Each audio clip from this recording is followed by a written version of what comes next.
Blah. Can you give our readers some background on your art? I'm not an artist in the classical sense, though I move through all the artistic disciplines without any form of discipline of my own. I feel that I am my art in the way that I have internalized my art and others to the point where I can't see the separation line between myself and it. I have done art. I come from artists, and my sister has been a lifetime artist, commercial and otherwise. I love finding artists, pushing them to people that would appreciate it, working on books. Now, here's the thing. I guess he had written a bunch of books, but he never wrote a book about his life. Maybe there's a manuscript out there somewhere. He says, I'm a big collector and pretty much live in a museum.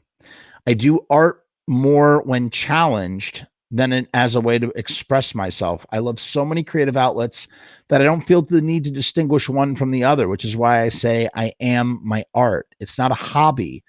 I don't work at a bank and escape from my dreary existence on the weekend with my toys. I'd be dead if I ever entered into reality like that. I have spent every waking hour of my life pursuing my obsessions, which is an art in and of itself. That's beautiful, man.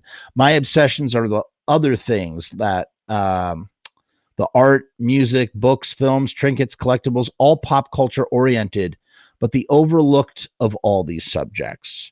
Due to the nature of collecting and digging and unearthing, as time goes on, collectors who have collected everything that has been discussed and written about, and all the other ones that exploit collectors seeking something else to repackage and sell, it's inevitable that the layers are peeled away over time, and we see more and more obscure art, music, films, in order just to experience something for the first time again. That first rush. For whatever reason, even as a child, I seem to start at this point instead of the other way around, like many others, making discoveries, putting the puzzles together, as I always say. As I spend all these years, I start to see reoccurring names, faces, places, and I have connected the dots and realized that many unknown histories where there are no dots previously at all, and this is the payoff.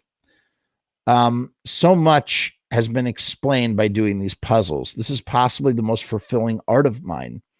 I hope to reconnect unknown, bizarre geniuses with their art. 90% of these people are long dead and never knew or cared about what I consider their art. Not always, but many of the time when you find these people, they are embarrassed about their younger years when they did what was supposedly thrown away and forgotten.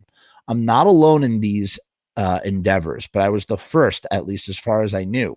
When I first left home, I started meeting the people that would become my chosen family, the first wave of the New York punk rock people, meeting artists, musicians, photographers, promoters, club owners, DJs, and talking in the night to sunrise about my obsessions, learning theirs that I hadn't come across yet. I realized at this point that I wasn't alone. And in the last 42 years, an entire world has created itself revolving around this stuff. Companies like Norton Records, Something Weird Video, the hundreds of fanzines, books, videos that have shown the unknown history. The flip side of pop culture will always have people at the edge of their seats.